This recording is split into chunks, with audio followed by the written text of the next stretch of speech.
Howdy. AJ here. You know, Applejack. Been a little while, ain't it? Sure seems a heck of a lot longer than a few weeks. Unlike Nightmare Moon, which happened way out in an abandoned castle, way out in the middle of the ever-free forest, we beat Discord right in the middle of Ponyville. And no matter how much a lot of ponies wish it ain't was so, every pony remembers what was happening when Discord was screwing us up inside the head. Pretty soon a bunch of ponies are gonna be coming by to make a weekly documentary about us element bearers or something. Wanna know about the 6 ponies who saved the world twice? For history's sake, I reckon. Mayor's made it plain they won't be let in till we're all recovered enough to discuss what happened like reasonable grown-ups without needing to pretend we're all peachy keen. Nothing is wrong on the surface, maybe, but every pony in town, they act just a little bit more forced in what they do. They end chats a little bit faster, or won't stop talking at all, going in circles about the same thing over and over. And every pony's looking over her shoulder where she wasn't before. Ponyville used to be the nicest, simplest, all-around friendliest town you could hope to settle in. But now it's feeling like a little filly who lost her innocence a little bit too soon. I guess I can see these things a bit clearer since honesty is what I'm supposed to embody as an element of harmony. The creepy thing is how some ponies really do act like they've forgotten, or have blocked out the memories altogether, and they pretend they ain't know why every pony else is acting like a lizard just come home from a dragon slayer's convention. In a way, it kinda scares me. I guess I got off easier than most folks. Discord might have taken a personal interest in me, but I know what I did, why I did it, and that I was wrong. And Twilight helped me remember all the truth. All them lies I was spewing were only making things worse. But I was too scared about what could happen to admit it. And when it happened anyway, I just lied to myself that it wasn't my fault too. I didn't want to admit I was wrong. I didn't want to admit I tried things my way and failed again. I didn't even care when I saw my family had gone crazy. I just lied to myself again and said they were fine. That good girl Twilight snapped me back to reality with that old trip down memory lane. All I know is I ain't letting myself turn chicken again, and that's a promise this here cow pony intends to keep. Not after what it just cost me, but my whole dang family, Ponyville, and all of Equestria and the world. And that's the whole honest truth. And I don't care if it burns me alive, I ain't never turning yellow on the truth again.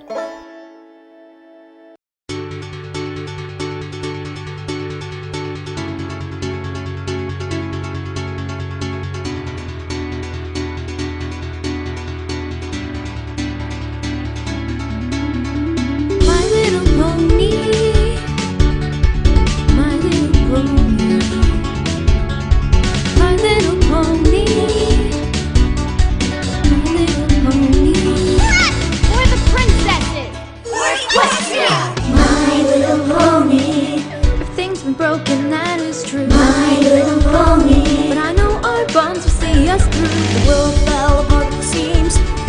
Every pony has ruined dreams. When friendships have been torn apart, with so much broken healing scar.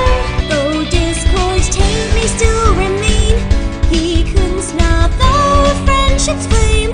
We'll keep those fires blazing bright. Guide every pony towards the light. As darkest blind will purge away. Our friendship is here to stay. My little pony, you know we're still the very best friends.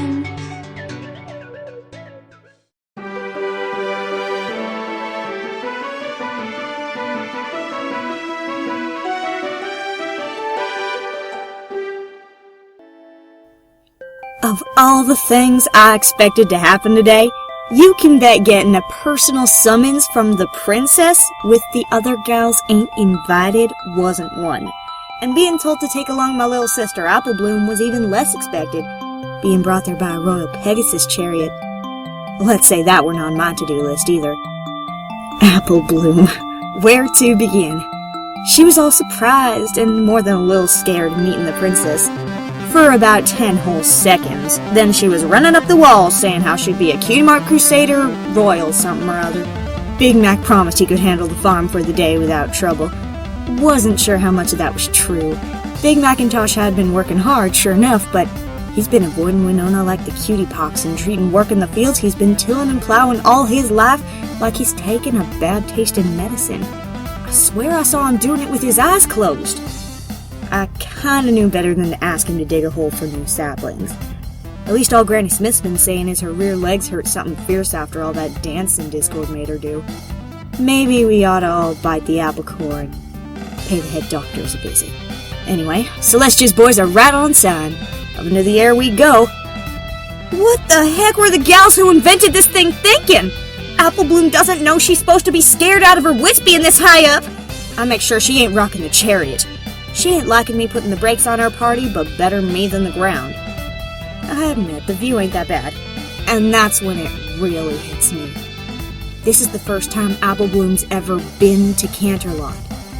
Oh no. Oh no. Sure, Apple Bloom was given a tour of the castle gardens, but full-blown Canterlot itself? Oh, Celestia, no! I ain't lying if I simply ain't telling you what happened right after we landed in Canterlot. All I'll say is it involved a royal fountain, Apple Bloom needing to redefine her meaning of public bath, and I think the ghost of a hippocampus and a lost family locket, but I kinda ain't sure about them details. After Apple Bloom had 4 legs again instead of 2 legs and a fishtail, and she'd grabbed how they should have made the signs saying no public bathing, Billy stay away, do not drink the water, this means you, Apple Bloom. I swear I ain't lying. We finally got back on the track to the castle. Apple Bloom went nuts meeting the princess, running around her, shooting off questions, asking for early cutie mark privileges. Thank goodness Princess Celestia has a good sense of humor.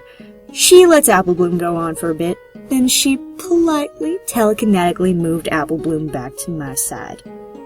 My dear Applejack, you are here for a privilege, or curse, no pony has had in over 1,000 years, to see truth.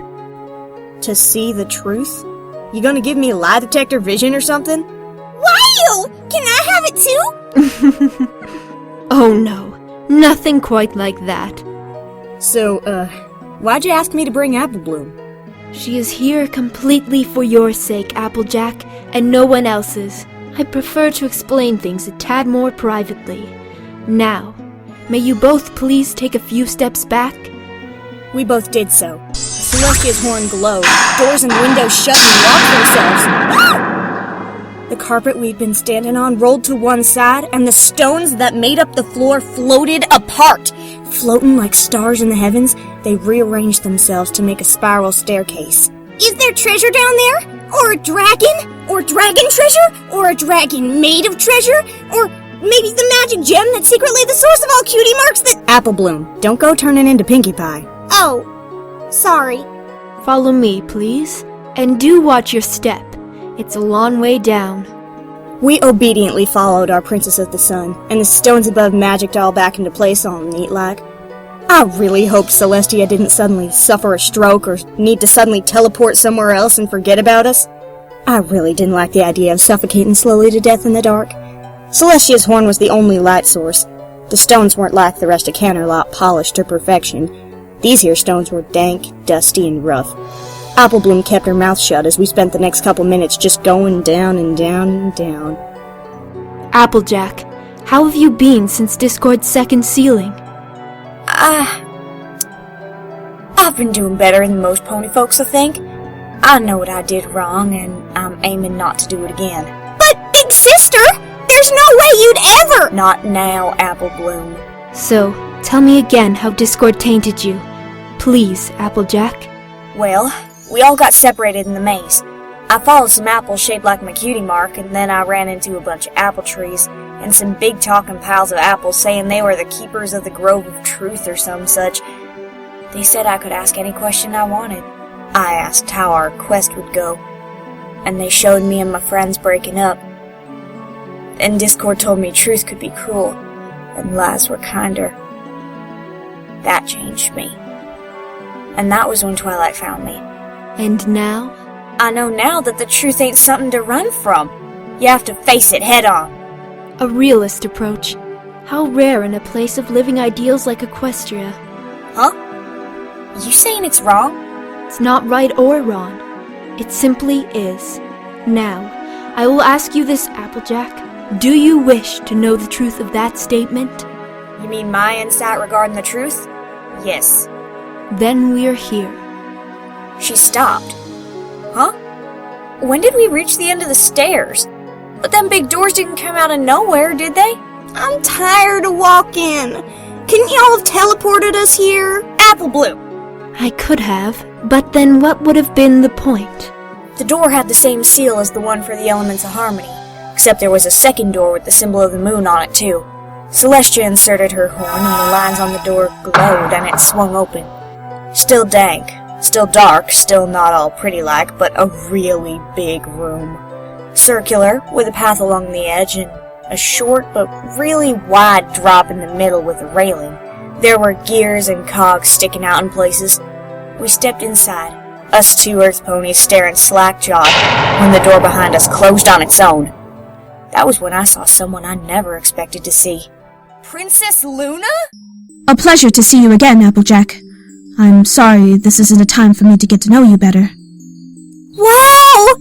So you're the princess who was kidnapped by Nightmare Moon who my sister saved? Close enough, I guess. Sister, it's time. All right. Celestia, are you sure? No, and that is why we have to. Now I was totally creeped out.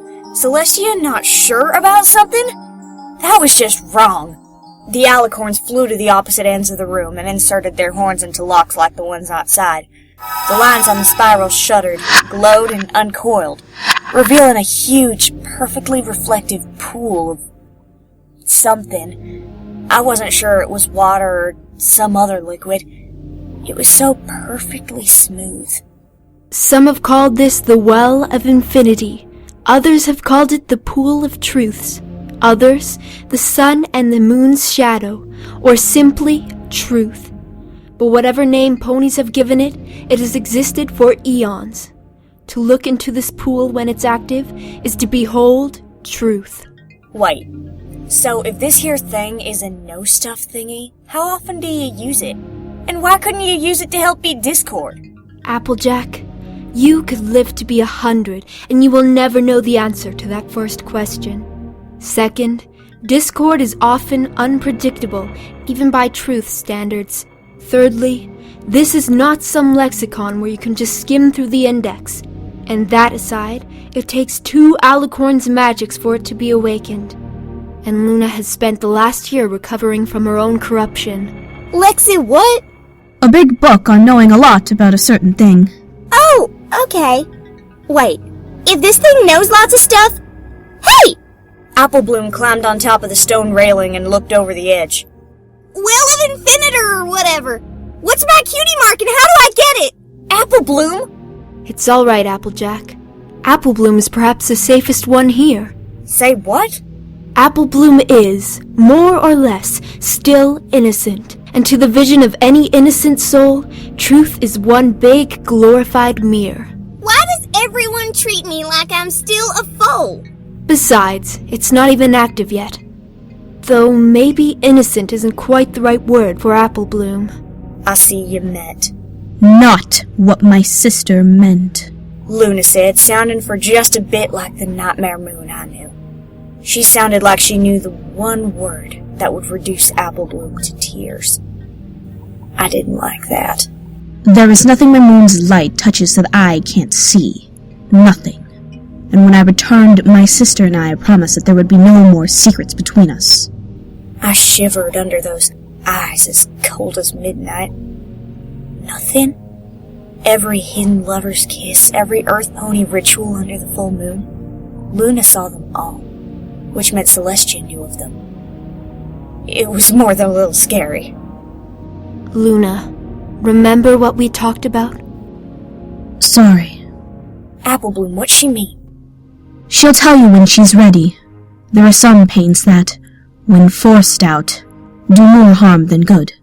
And your sister is here to help you. Help me? Help Big Sister?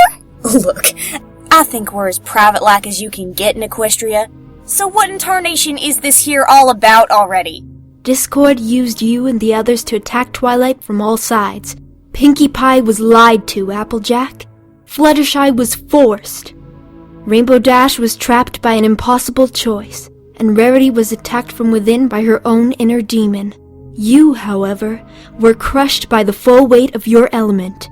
The flip side of honesty is that the truth can and does hurt. But even then, what Discord showed you was a manufactured truth. You broke up in part because of what you saw. However, there won't always be an easy scapegoat. Suddenly, I didn't care if I was talking to the princess or not. Hey, you saying I'm weaker than the others? No, Applejack. You just did. Hey, my big sister is the strongest there is. Ain't nothing weak about her. And it is because that is what you believe, in even the deepest parts of your heart, Apple Bloom, that you are here.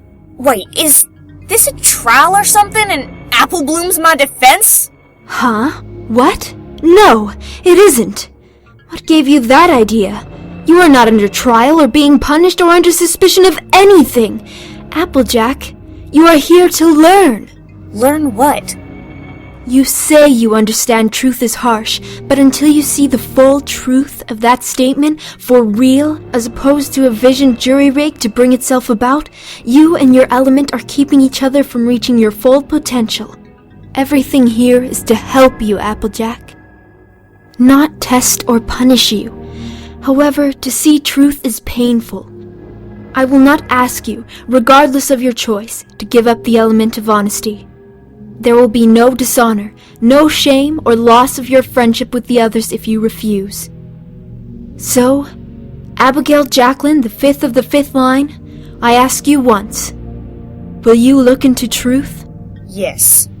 I ask you a second time, of your own free will, will you look into truth? Yes, dang it, 1,000,000 times yes! Very well. Apple Bloom, stay at your sister's side no matter what, and believe in her. That's all you need to do. Huh? You're here to help give her the inner strength she is going to need. I thought this was about me seeing this truth thing on my own. Most ponies, more often than not, do not face life's challenges alone, except by their own choice. Besides, no pony faces truth in a vacuum, and it wouldn't be fair for you to be the exception. Okay, so, how do we do this? Stand on the balcony and look directly down. It doesn't last a moment more than you can endure. There is a lever to your right. Pull or push it, and the shutter will close at once. You will not be judged on how long you look. What balcony are you? Huh? Apple Bloom, was that there a minute ago? I ain't sure. I did as I was told and looked down, Apple Bloom right next to me. The Alicorn sisters touched the surface with their horns. Applejack looked down into the pool, and it looked back at her. First, all she saw was her own reflection and the room's dark ceiling. Then she saw her sister, then the Alicorns, then the stairs, then Canterlot and Ponyville, then Equestria. All at once, things changed. And Applejack didn't just see images. She listened to voices. She heard thoughts. She felt emotions. She was with everyone.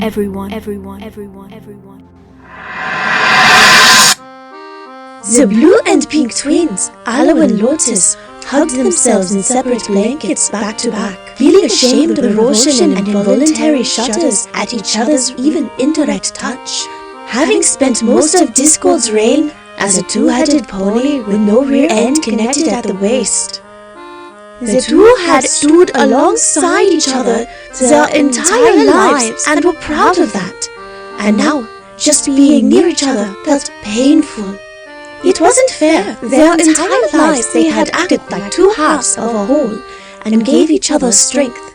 And now the same idea made them sick.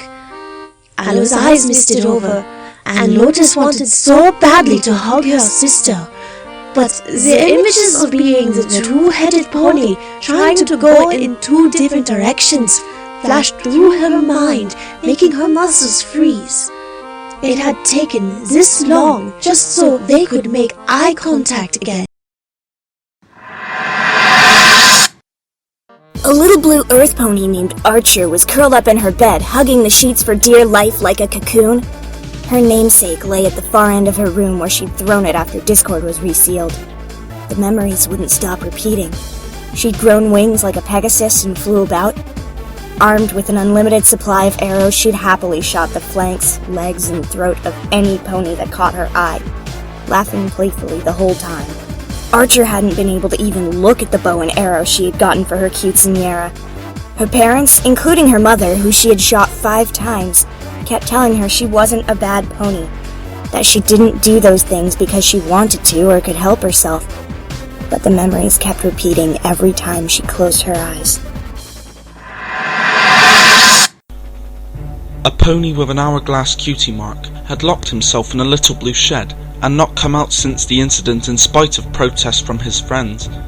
He remembered leaping about wearing royal robes, a skirt, a crown, and a scepter hanging from his saddle. Lo and behold! I am the Queen of Eagle Land! The Time Lord victorious! All shall feed me pears! Or... He grabbed the scepter and brought it down with a cracking noise on a random adult pony in fancy clothes with a feather in her hair, who was playing in the mud like she was free. Exterminate! The little filly Twist hadn't eaten a piece of candy in weeks. She couldn't bear the sight of one, even the ones she made herself. Spiral, spiral, spiral, spiral! All she saw was her legs and neck twisting like taffy and twisting around everything like snakes. Spiral! The word echoed in her head like a mantra. Apple Bloom looked in the mirror for the 10th time that day. No, her hat was yellow, not black, and her eyes weren't glowing. She wasn't one of them. Maybe one more chick. Sweetie Belle threw out her doll collection, the one she had painstakingly put together and organized over the years. She couldn't bear the looks on their faces. When she looked at them now, all she could think of was what had happened to her, she and that other poor filly, both transformed into filly-sized dolls, unwilling partners made to perform an endless, empty dance. Diamond Tiara smashed the glass dolls in her room, each one worth more than Applejack made in a good month. It's not fair. It's not fair.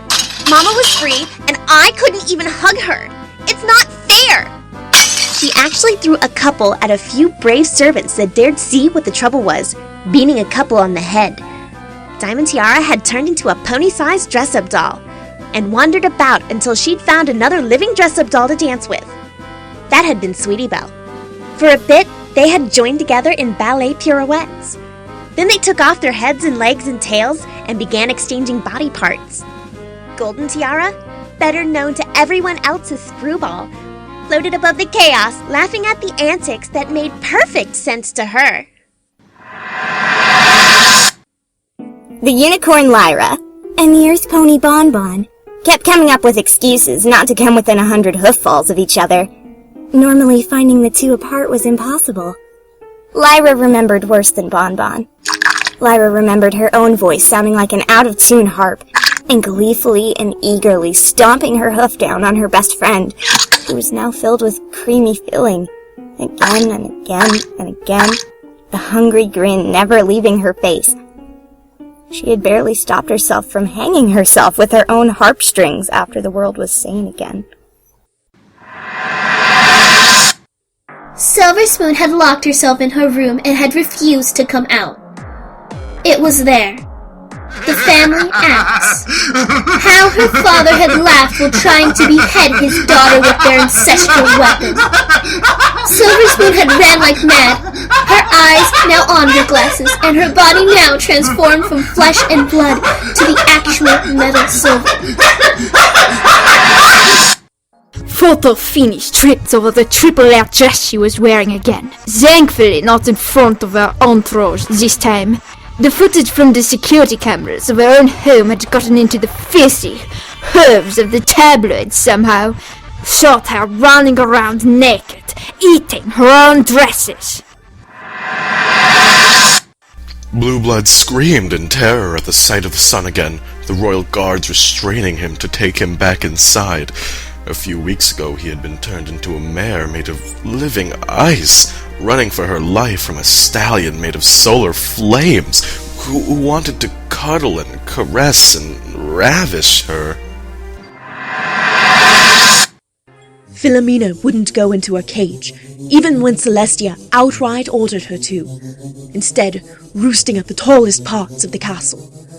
She had burst into flames every time Discord had changed her, only to return to her true form. After the second dozenth time, Discord got bored and tossed her ashes into a jar, a small one, left it with one tiny air hole, and tossed it into the deepest depths of the royal fountain. A catatonic grayed-out blue unicorn with a wan cutie mark wandered about in a broken daze, not even noticing as the ponies around her went mad. Octavia wore soundproof earmuffs, having been barely stopped by her fellow band members from ripping her own ears off when the world was repaired. Nowadays, she insisted on writing out her messages and requests, rather than speaking aloud. She remembered rolling on the floor, holding her head, screaming, as even the sound of a dust mote falling was amplified to the deafening volume of a heavy metal rock band, which was nothing compared to the mad cackling and wild screams of agony of others around her. As the horrid noise wouldn't end, first she wished she hadn't been in Canterlot that day, then wished she'd never left the rock farm, then wished she had gotten a rock for a cutie mark, and finally, wishing she had never been born, if it would just make the horrid loudness stop. At least now, she had finally stopped screaming at the volume of an alarm bell. Derpy Hooves held her child close, sleeping with her each night, not letting her out of her sight for a minute. She kept saying, "Mama loves you. Mama's sorry. Mama won't hurt you. Mama didn't mean it. Mama loves you. Mama's sorry." The memory wouldn't go away. She had told her own baby, with straight eyes, perfect grammar, cultured diction, and a sickening grin, no less, that even if Dinky now had Pegasus wings and no horn, she would never be her child. That Dinky had been adopted and Derpy never loved her. And she wished Dinky would have suddenly died before she ever adopted her. She had said Dinky would never be her real child, considering how worthless she was. At least both Dinky and Derpy had stopped sobbing themselves to sleep each night. Mayor had done more work in a few weeks than she had in a few months. She wasn't a slacker at her job in any way before, but now she was practically acting like a super pony, and the sleepless nights and skipped meals were beginning to show. "I do care about all of you, I promise," she muttered under her breath when she thought no pony was listening, blocking out the memory of a pony now made of living rock, shouting through a megaphone that she had wasted most of her life in this town and she could have been an administrator in Canterlot by now if she hadn't settled for this job, doing absolutely nothing as ponies 3 inches from her were bleeding from arrow wounds. The orange and carrot top's mane had begun to show green roots again. She didn't try to dye it again this time. Instead, she did her farming for the day with a big smile on her face and went straight to her room and locked the door and began hugging herself, reliving memories of her desaturated grayed-out self, running amok through town, swinging a battle axe in her mouth, taking out the axe only long enough to occasionally scream how she hated the color green, before attacking another pony who happened to have any green to her eyes, mane, coat, or attire. Snips and Snails were strangely quiet. Very quiet. And hadn't caused trouble since Discord's fall. In fact, they hadn't done much of anything. They acted like they were scared of almost everything. Or at least intimidated by it. Left with the brains of dogs after being tainted by Discord, they had fled for their lives. while being attacked by a strangely fast giant snail. And a pair of floating giant scissors trying to cut them in two. Looking at their cutie marks now had to be done in short glances. And AJ knew that this was only a tiny portion of every pony in Ponyville. A distant part of Applejack reached for the lever, and another part of her speared her other hoof hard just below the lever, and the hoof at the lever pushed forward, and pushed again, and pushed again. No, more. Not afraid. Not afraid. Show me more. Show me all of it. I'm not scared. Show me all of it. Applejack saw the grayed out Rainbow Dash. At Cloudsdale? Discord appeared beside her, telling everyone she had saved Cloudsdale by sacrificing all of Equestria. The majority of Pegasi present wanted to clip her wings. Right afterwards, Discord turned them all mad as a last gift to Rainbow Dash before teleporting away. And Dash's soul was crushed under pure, overwhelming guilt and self-loathing. Pretend to be delusional. Pretend you never made it to Cloudsdale. Never have to face the guilt. She saw Apple Bloom, scared out of her wits, galloping like mad in the Everfree Forest. Undead skeletal remains of ponies rose out of the ground after her, telling her to stay in Sunnytown. That if she stayed, she wouldn't become like Ruby. Then the image shuddered. In one, Apple Bloom was following Twilight out of the Everfree.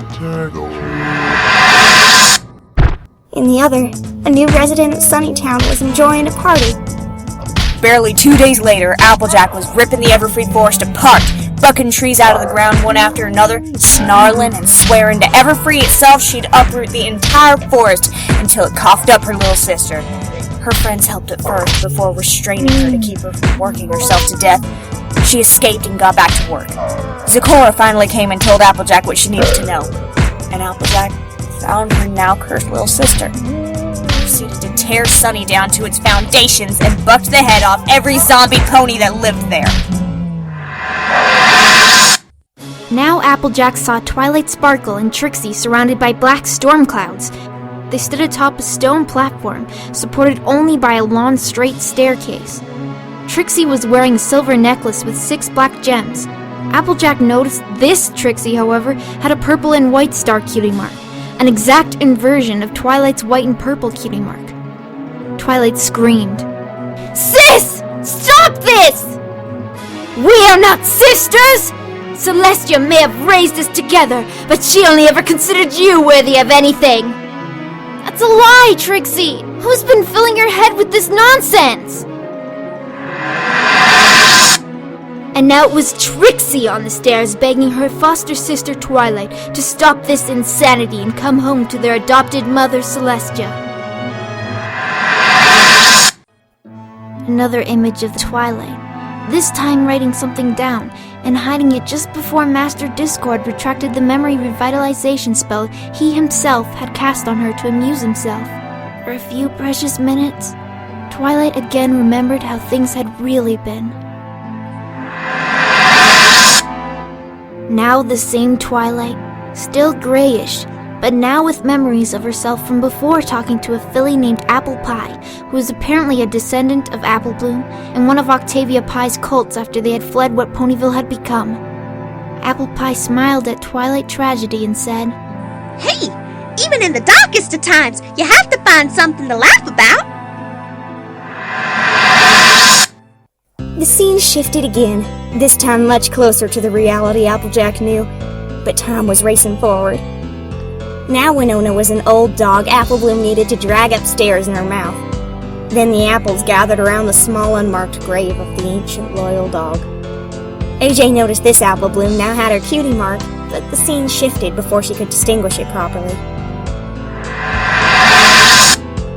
This time all the apples were in black, and Apple Bloom no longer a little filly.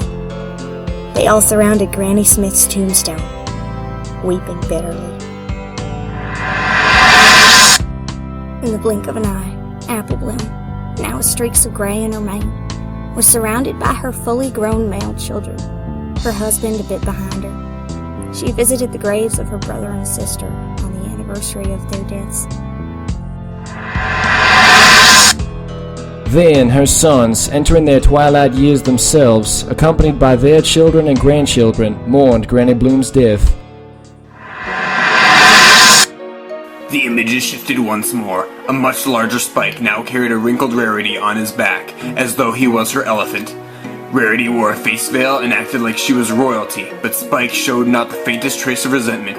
If anything, he carried himself with a sense of honor. An even larger Spike cradled the elderly and weathered remains of Rarity in his claws, almost like she was a broken doll. The mighty beast openly weeping. A green adult mirror version of Sweetie Belle with a music-based cutie mark wept alongside him. One of Applejack's front hooves violently pushed and pulled at the lever, and her other front hoof experienced pain. Sweet Apple Acres expanded. Granny Bloom's risk-taking days had actually paid off. However, 60 years after her death, Pegasi had figured out how to grow produce on clouds via a new process that enabled clouds to hold soil. At first, this was seen as an oddity at best and a joke at worst, and rightfully so. These Pegasi had no clue how to farm besides what they read, and the produce was low quality.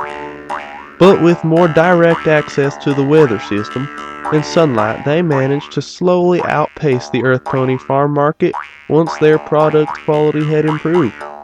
This was due to 30 years or so later, when the first generation of true flutter ponies had come into being. Earth ponies, who had permanently severed their magical link with the land for the gift of being able to fly, and were hired on the spot by the struggling Pegasi farm market. They were scorned as fairies or pixies by Earth ponies, who mostly considered them deserters or traitors. And with a faster delivery system, the smaller farms began to dry up. The pony Applebark saw the way things were blowing and began to invest in the new market in spite of his family's protest. His grandson was the first Earth pony in their family to convert. The Rock Farmers Market, by contrast, exploded as they grabbed up the quality land where before they'd had to content themselves with the leftovers. Dragon flames tore through Ponyville like a hot poker through paper as Luna's night troopers and Celestia's day troopers fought against the Dragon Queen Tiamat the Forest's expansionist army. Spike and other dragons loyal to Equestria fell under suspicion and had to fight all that much harder to prove themselves. Lady Twilight Sparkle spent a year recovering from a burn wound she suffered from a blast of a dragon fire, which had reduced other unicorns to ashes. Half of Ponyville had been decimated, its buildings either burned out shells or smashed under dragon carcasses. A quarter of its population lay dead, and a fifth maimed. A century and a decade of rebuilding later, Ponyville assimilated into part of Canterlot, the capital and the small town. Now more of a city. We're so interconnected now they function as one anyway. For one flickering instant, Applejack saw Princess Celestia, except with wrinkles and looking old. Behind Celestia in the sky was an equally aged and elderly red sun. The image went by so fast, Applejack wasn't sure she had actually seen it. Again with the yellow sun in the sky, Twilight Sparkle, who now bore a white mane with grayish streaks, was chatting with a friendly yellow earth pony with a black mane and a blank flank. The world is so beautiful, said the earth pony in an awe-inspired but strangely sad voice. The image shifted again. Now Applejack saw a tall white tower and a starry sky devoid of its moon. Sig stood before a massive black alicorn. His wings were white bones, just like his face. He boomed. The moment ponies devoured the fruit of magic, they sealed their fate. Entrusting their future to the elements, they clung to a dim hope. Yet, it is through harmony that all is revealed. Beyond the beaten path lies the absolute end. It matters not who you are. Death awaits you These words were directed at Twilight Sparkle, whose mane was now completely white, but strangely not showing any other signs of aging. Alongside her were 3 other ponies, a white unicorn, a Pegasus, and an earth pony. There was also a young blue and green dragon, and a griffin. Each of them was wearing an element of harmony, while Twilight wore the familiar crown. Twilight shouted at the black alicorn. Living means not cowering before death. It's about what you leave behind, not whether or not you'll always be here. That's why, if you say Equestria's time to die is now, we'll fight you to the bitter end to prove you wrong. Then come to me, Twilight. Your friends are waiting for you. This battle is the path of your own choosing. Applejack saw herself as a blank flank. Annie and Uncle Orange taking her to an early morning show. Then she saw herself as an adult mare, but with a shorter mane, no sign of a precious hat, wearing a dress, and with 3 orange gems as her cutie mark. She saw herself acting and speaking like Rarity, but with more self-composure, more openness. She saw herself protecting her older aunt and uncle from riding ponies during the night Nightmare Moon had returned. 6 ponies who had apparently saved the world from Nightmare Moon invited her to dinner one night. Being one of the most successful business mares in Manhattan, of course she'd attended. Then she found out there was a more direct and real reason for her invite. Big Mac! Brother dearest! The 2 hugged at once.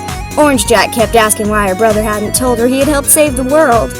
He admitted he was embarrassed, being the only stallion in a group of mare heroes. You should visit more often! I always have a place for you. And you could visit the farm, you know. Apple Bloom would sure like to meet the big sister who keeps sending her them expensive dolls.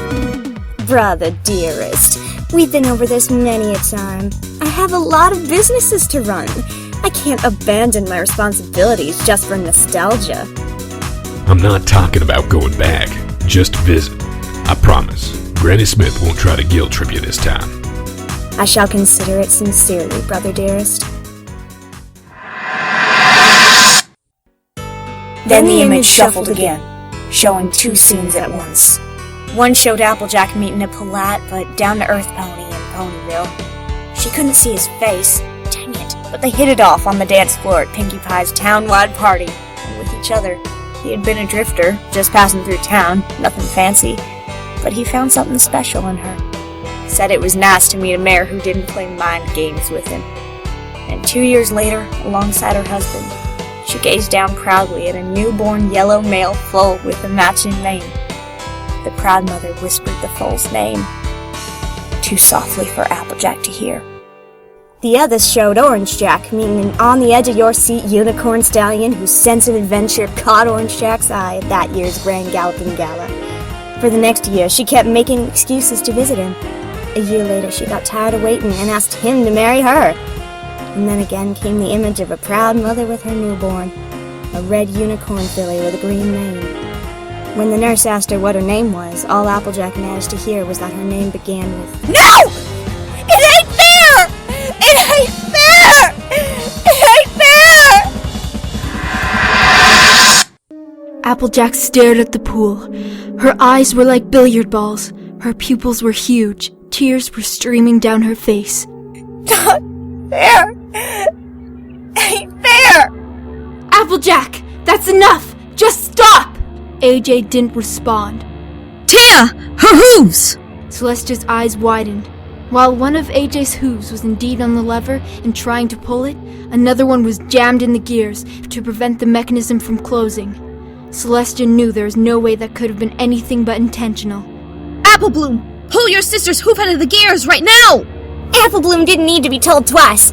The horrible sight of her sister in this state had prevented her little mind from putting 2 and 2 together. But everything fell into place in nanoseconds as she pulled the bleeding hoof free. Instantly, the shutter closed. Applejack fell to her knees at once, her eyes still large and tears staining her face like rivers. With their link to the truth broken, and unwilling to risk forcing the vision to end, the alicorns were at AJ's side in the blink of an eye, repairing the damage to her foreleg and helping her up. You stupid pony! You didn't need to prove anything! Why?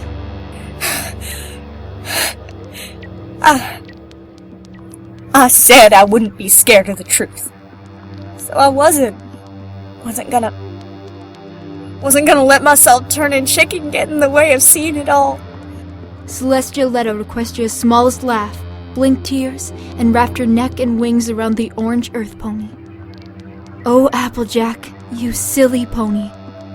Big sister, you did that on purpose? Had to show that truth fella I wasn't scared none of him. So, all that weird stuff, that was truth too, Princess? Including the bit where my brother was the element of honesty instead of me, and I had orange gems for a cutie mark? Those were truths that would have come true had different paths been explored. Some of it was your future. Some were futures of other versions of you. Other versions? Huh? What you talking about?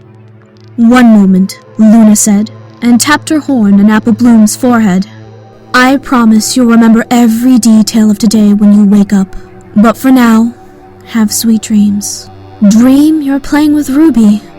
Dream your monsters away. And know you have nothing to fear because your family is there for you.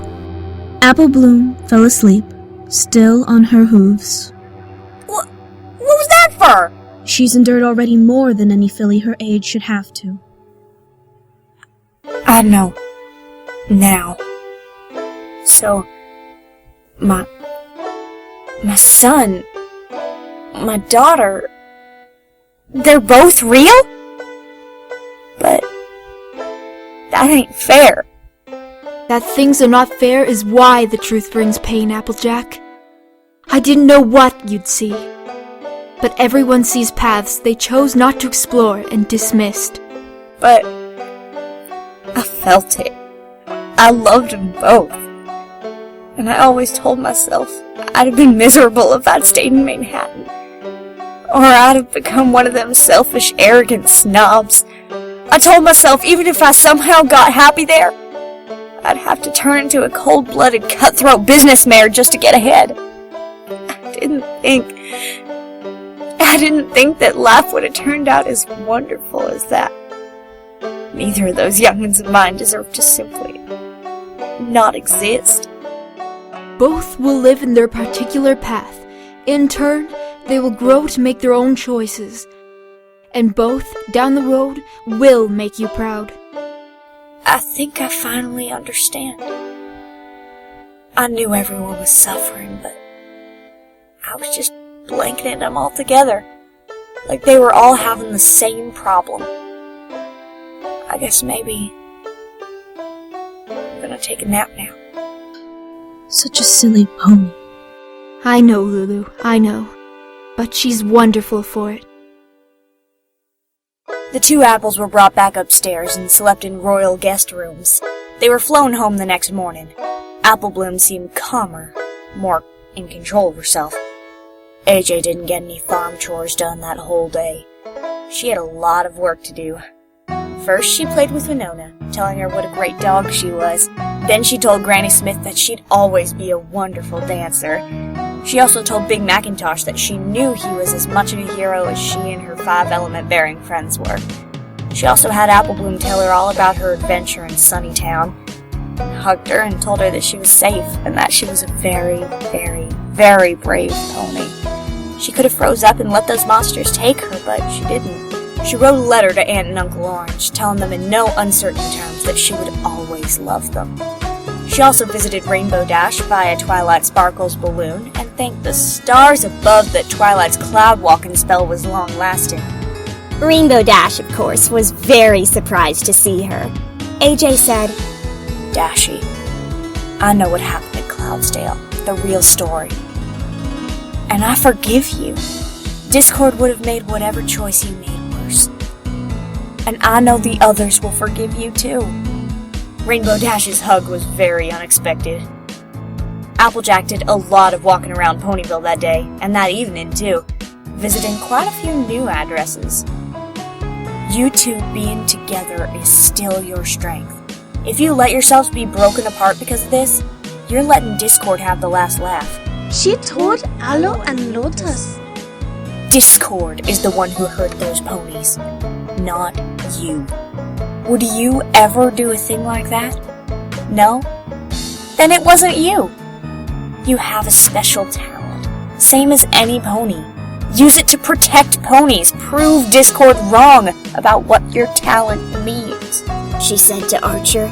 Look, I don't know a lot about you, or what your story is, but whatever you did, know that Discord affected the rest of us too. I know it's hard to hear, but you're the same as the rest of us that way. And that means we all accept you as one of us. There's nothing to be ashamed of. Dr. Hoof finally came out of his blue shed 15 minutes after AJ left. You're Twist, right? My little sister's a friend of yours, right? Look, I know she doesn't hang out with you as much now that you got your mark, but I know that just because you're not blank anymore doesn't mean she isn't there for you. Show them blanks that it's not just about getting your cutie mark, but what you do after, and that getting it doesn't make you more or less someone's friend. Look at your sister, Sweetie Belle.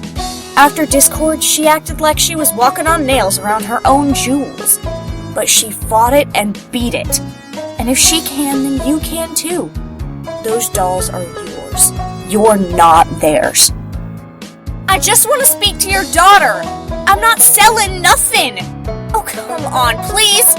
Hey, I happen to be friends with Celestia, just so you know, and... Oh, ya are ya? Hey! Put me down, you yella...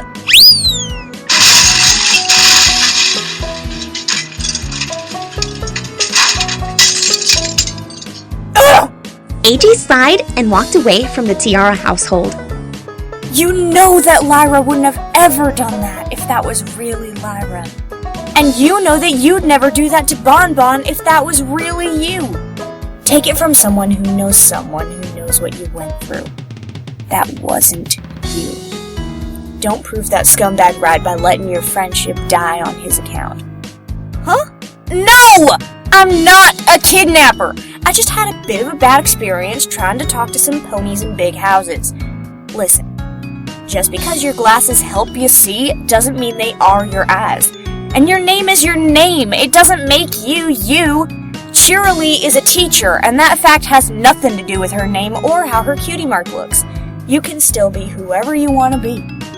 And ask yourself too, would your daddy really try to hurt you? If you don't know your pa well enough to say for sure, maybe it's time you got to know him. Look, lady, I know we ain't friends. Heck, we ain't anything alike. But I know them dresses meant a lot to you. You're a lady known for her confidence, and you know everything all those fashions rags write about your clothes are just part of the business you're in. Just giving up because of a few nasty critics only encourages them. I'll be going now. AJ wrote 3 more letters. One was to that sassy dolt Blue Blood, telling him that if he really loved his auntie that he wouldn't fear her embodiment, and he should take the whole thing as a learning experience, and consider maybe, just maybe, he was the one that needed to change, and not the girls he dated for one evening apiece. The second was to Philomena. She didn't know if the bird could read, or if the paper she picked out was fireproof enough. But she wrote Philomena should take pride in thwarting one tiny piece of Discord's game. The last letter was to Octavia Pye. AJ wrote, in the finest Manhattan eloquence she could muster, that if Octavia really loved music, then she shouldn't let what Discord did to her make her abandon it. Her music made a lot of ponies happy, and she should remember how it made her happy. You two are the picture of a mama and her youngin'. I've never seen a ma and her filly as closely bonded as you two. And that ain't an exaggeration on my part. You two are wonderful for each other. And I know what you two share is stronger than anything Discord could have done to you. Were her words to Derpy Hooves and Dinky Doo. Mayor Mare, we all know that you care about us. Carrot Top, I know you've always been scared of other ponies' opinions, but anyone who blames you for what Discord made you do is a donkey. You're not a thug, you're a farmer, same as me. Hey, you two! Your cutie marks are always something to be proud of. They're a mark of what makes you, you. They're not to be afraid of simply because something that looked like them tried to hurt you. It wasn't them, so raise your heads high. She told Snips And snails. when she finally found them. Applejack knew the truth. That recovery would take a lot more than a couple kind words from a total stranger, no matter how much sense they made. Many would ignore her words, or perhaps only take them partially to heart. Others might have closed themselves in deeper because of what she said. But AJ had no regrets. At least it would start them down the right path, or, if they were already on it, help them along the way to healing the claw marks Discord had left on all their hearts. And finally... Hi, AJ. I've heard from Pinkie Pie you've really been making hoof tracks around town.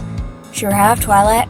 Don't worry, this is just today. It ain't gonna be Applebug Season Part 2. In fact, that's kinda why I'm here. Well, not directly, but it's a big part of the reason. Oh, really? What is it? There's a unicorn in Hoofington who really needs your brand of help.